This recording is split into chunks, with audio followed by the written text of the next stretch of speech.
Hello, friends. Welcome to the Little Nugget Show. Thank you for joining me on this Wednesday evening after the Denver Nuggets kicked the ever-living poop out of the Utah Jazz. Kind of. Now, there's a few interesting little topics we got to cover here in this one. We'll keep it short because this game didn't mean much, except we got the 7th win in a row for the Denver Nuggets, which ties their season high from earlier in the year, I think in November. But that means that they can break the tie against San Antonio, which, all things considered, would be a decent chance for the Denver Nuggets to win that one, except for one factor, and that is that the game is at 1 p.m. in the afternoon. And we all know how the Nuggets do on the matinee game. Saturday matinee, mind you. So, thank you again, national TV, NBA overlords, and retarded scheduling makers. This would be a great game to watch Saturday evening at, say, 7 p.m. It is in Denver, so everything is going for Denver, except for the fact that Wemby just had 41 points tonight. San Antonio hasn't lost in one game in the last 20. And they're playing at 1 o'clock. So maybe the 1 o'clock thing will curse San Antonio and we will get our 8th straight win. Which, if that's the case, there's 3 more home games after that to get an 11-game win streak. Actually, one of them's against Oklahoma City, I believe. But we can take that one too. You never know. Mark my words, I said 12 wins in a row. 12 wins to finish the season. Although, at what cost? Because tonight, despite Jamal Murray having 37 points on 10 three-pointers, Nikola Jokic looked like absolute poop. And he actually had triple-double in the third quarter. But I finally cracked the code and figured out why. So we got to talk about him. But first, 2 things I wanted to highlight. And remind me next time to film this while it's happening. Remember, we figured out how to do it. Well, tonight I couldn't because we had the Little Nugget. See his jersey right there? The Little Nugget in the house in the gold mine. We were watching the Nuggets together. He loves it. Let's go Murray. Let's go Murray. But he's also a handful, so I don't think I got too many chances to film the thing, the screen. But what I saw was 3 things. Number 1, Aaron Gordon had a left-handed over-the-backboard swish. After getting fouled, they didn't count it, obviously, because the guy grabs him, throws him out of bounds. He hooks it with the left hand, and it goes in. And not a single announcer even noticed. You could hear the crowd go, "Oh!" Now would be a great time to show that highlight. But I don't have it. Next time.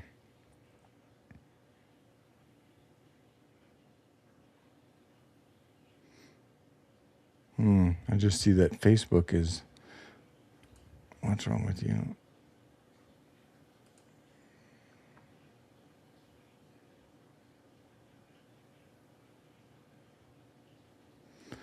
Sorry, technical difficulties there. So yeah, Aaron Gordon left-handed over the backboard. Look it up. I think it was in the second half. The other thing was the off-the-backboard alley-oop to Christian Brown from Jamal Murray. And Jamal Murray said he meant to alley-oop it. He did not mean to go off the backboard, but somebody tripped him or pushed him or something. And CB didn't even adjust, just ripped it right off the backboard and down, which was awesome. And the third and final highlight in my eyes was Bruce Brown getting a fast break. I think he got a steal or something. He got a fast break dunk and gets fouled I believe Utah is calling a timeout, and he stares down the ref like I've never seen anyone stare down the ref. Speaking of that ref, we need to pull his ass up. 61 was pissing everyone off. Whoever 61 is, not a good game. Not a good night. There were so many hack fouls. So many hack fouls. Just violent. Jokic was pissed. Murray was pissed. Bruce Brown was pissed. And that was funny. If you can pull that highlight up, Bruce Brown staring down the ref after they call the timeout. At first, I see him staring someone down. I was like, who's he staring down? Is he staring down somebody on the other team? And then I backed it up and I realized, oh, it's the ref because he went up, he got hacked, no call, should be an and one. He just stared at, he literally burned 2 holes through his soul because that's what Bruce does. So that was fun. Do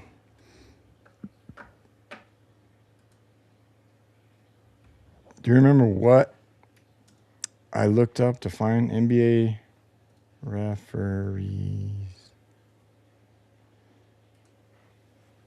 Biographies. Yeah, here it is. Well, easy enough. Let me share this with you.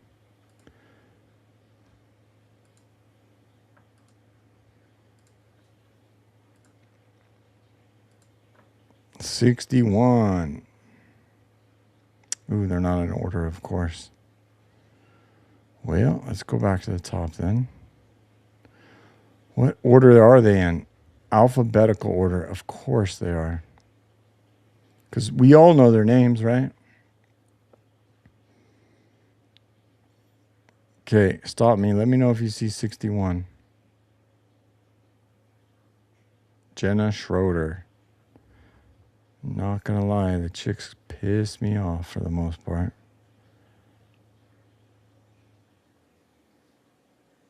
Did I miss 61?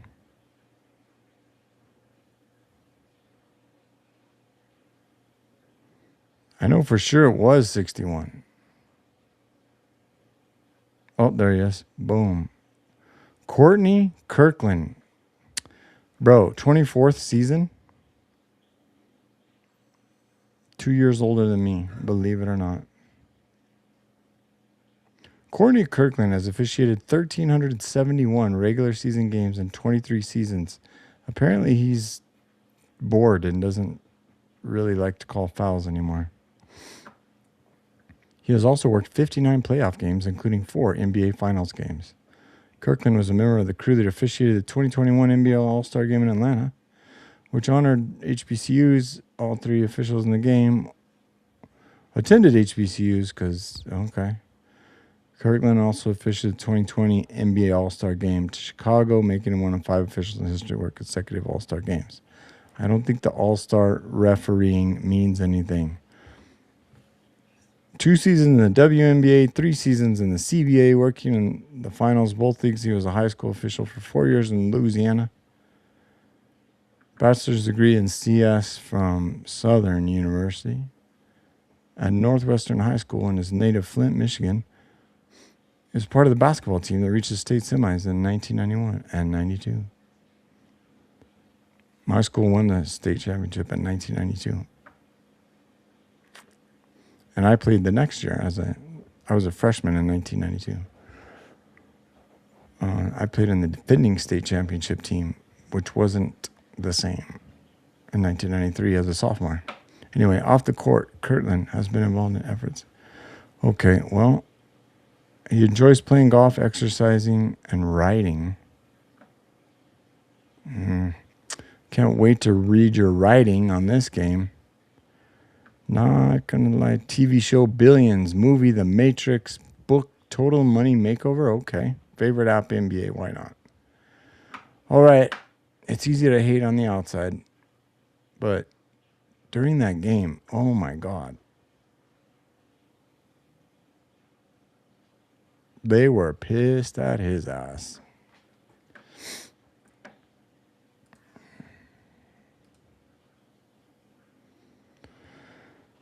So, the Utah Jazz fall to the mighty Denver Nuggets. We need to pull up the around the association The problem with LA being in third place is that they have to lose 3 games of their next. I think they have 6 now.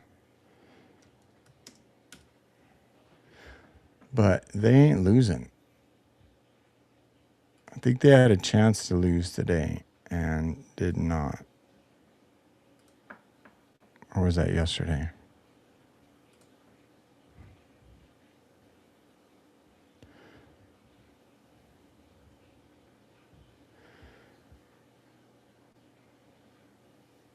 Yeah, no Lakers there. So they beat the Cavs. They should not have beat the Cavs. LA needs to lose 3 and Denver needs to win out. I don't think that's going to happen. Say Denver loses 3. Where does that put them? We're going to have to go back and look at the standings.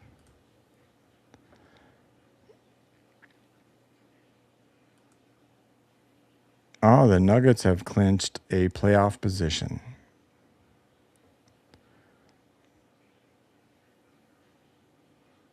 Eight and 2, 1-7. I thought they would have gone 9-1. Yeah, see, the Spurs are now 10-0. Rascals. So they've won 10 straight. We've won 7 straight, and we're going to battle on Saturday afternoon.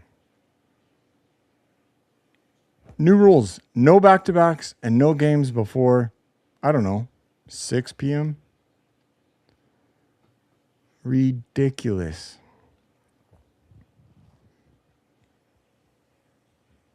So we got a 1.5 game lead on the Rockets and a 2 game lead on the Timberwolves. So what does that mean?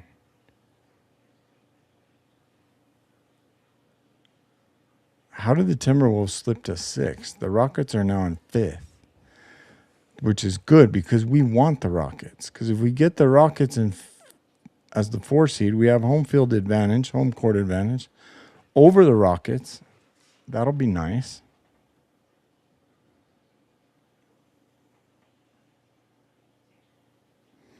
The Timberwolves, what are they doing?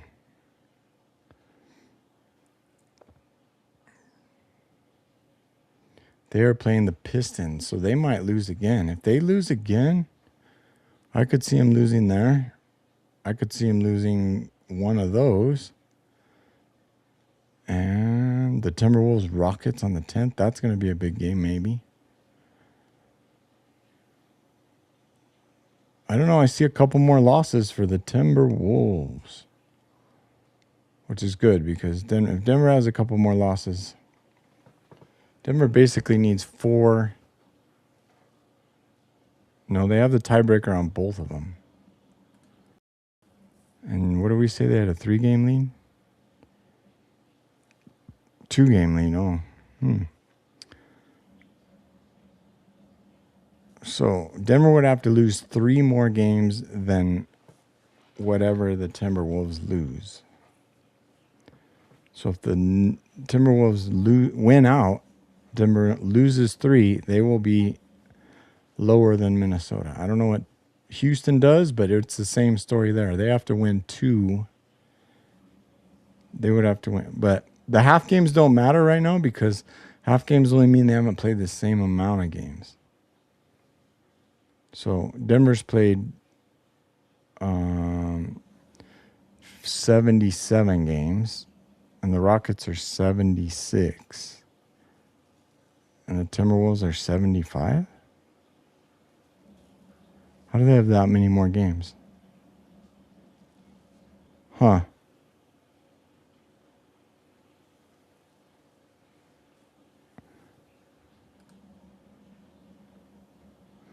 Timberwolves have 7 games remaining. What do we have, 5?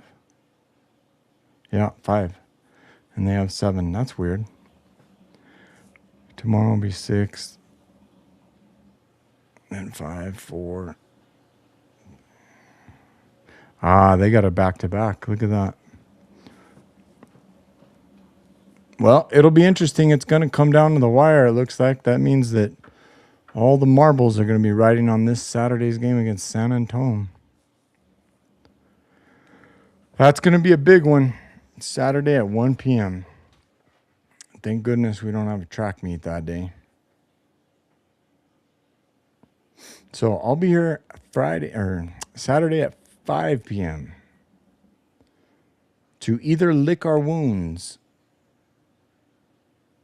Oh, I should mention the Joker thing that I figured out.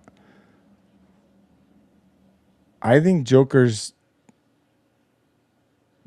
I don't want to say done caring about basketball, but like he cares about winning, but he's so frustrated. You know, I mentioned his mental health is waning. I think he comes into games like this and struggles because he knows that they're pulling shenanigans. You see, the whole tanking idea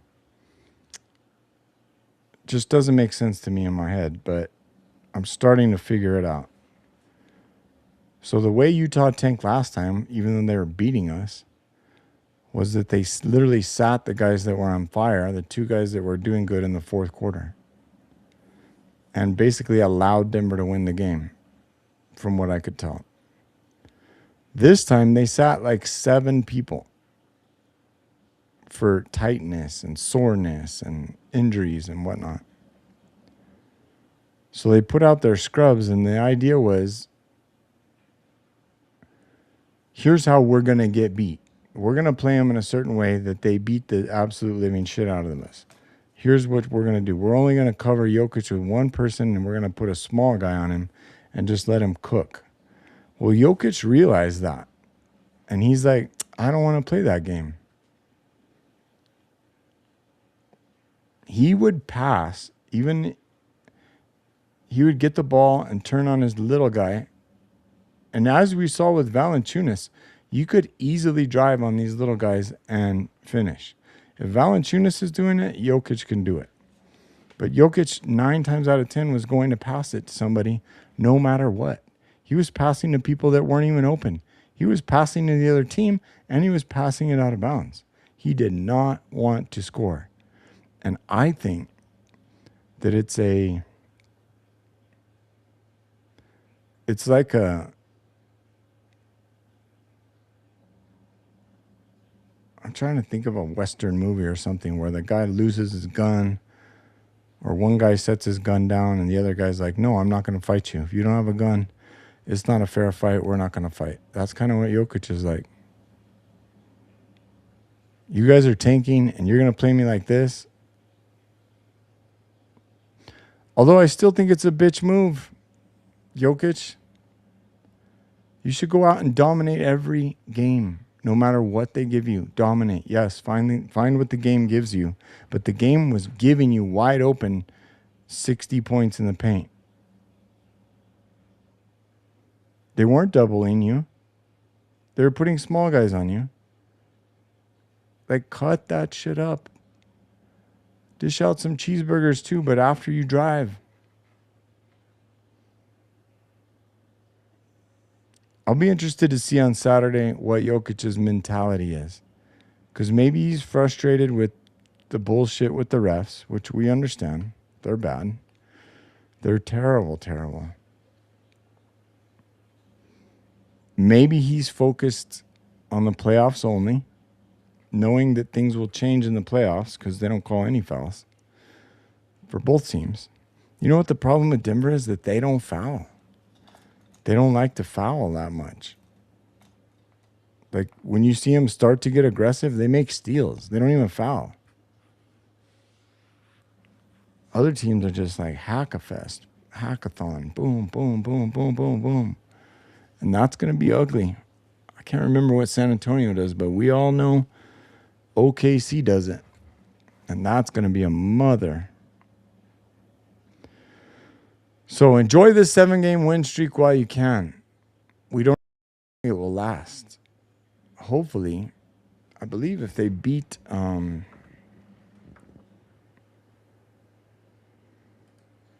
Antonio, we got a couple easy games after that. Our win are the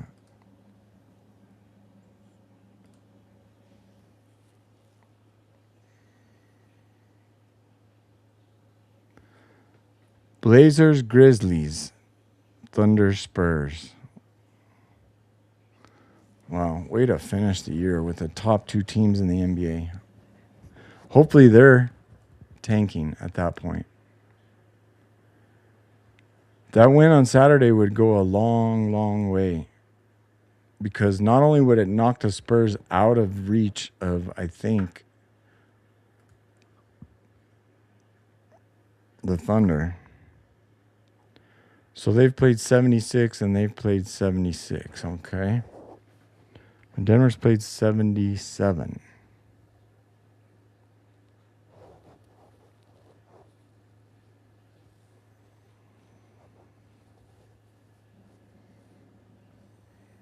So the Spurs are 2 games back, but OKC does not lose and might not be losing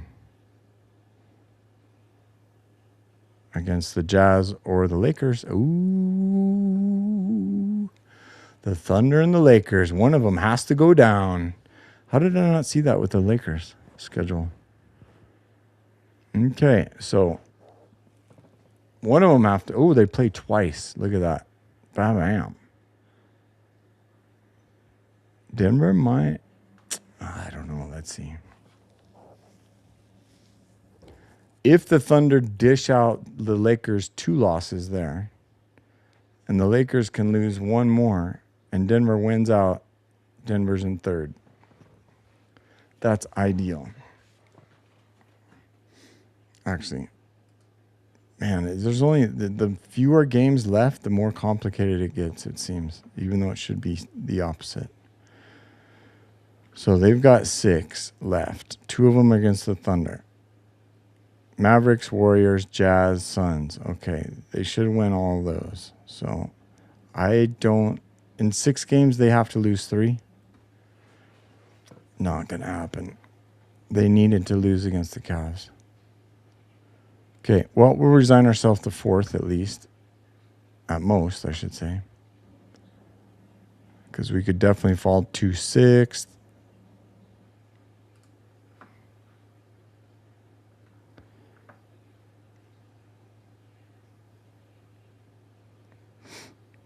If everybody's winning, win 1, win 4, win 7, win 4, win 10, win 3. Who did the Thunder lose to? Was it Boston? 789.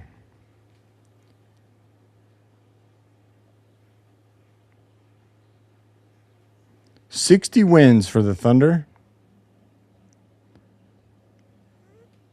They could be 66-16. That's a 666 sign, isn't it? Wouldn't surprise me. 32-6 at home. That's over 5-1.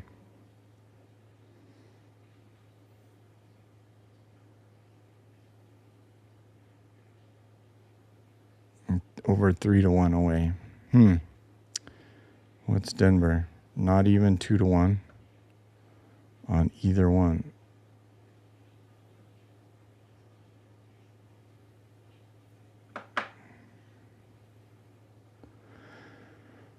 No big disparities, I don't think, here.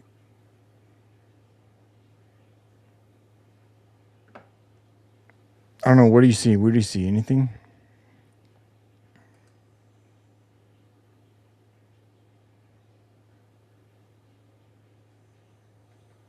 We'll know a lot more by tomorrow.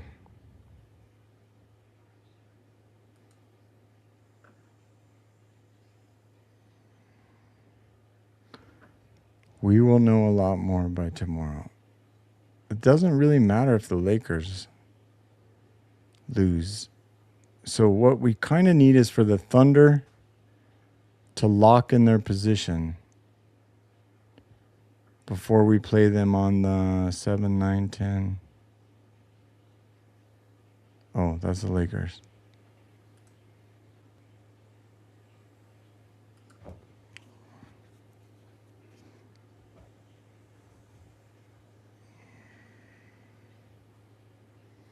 So they have 4 games before they play Denver. If they win all 4, which they have a home and away against the Lakers, so if they win all four, OKC cannot, or San Antonio cannot catch them. Because San Antonio would have to win out. And OKC would have to lose twice. Yeah.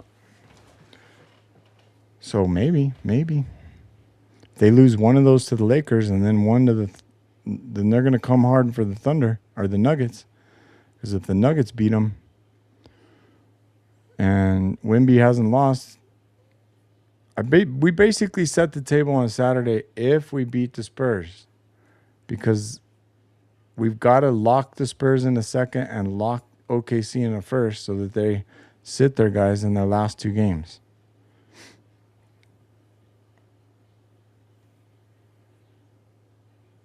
At which point, I guess we could lose the last two games by then and still be in fourth if we win everything else. I don't know. It's getting more and more complicated the more I think about it. So let's end that problem and sign off. So thank you for again for joining me on yet another Little Nugget Show. We've done, I don't know how many. Many shows this year, this single year, and hope to do many more with the playoffs all the way to the finals, having beat, I guess it would be Houston, OKC, San Antonio. That would be my guess. It's either Minnesota, OKC, San Antonio, or Houston, OKC, San Antonio. And then whoever the fuck comes out of the East. Don't matter. Pistons, sure.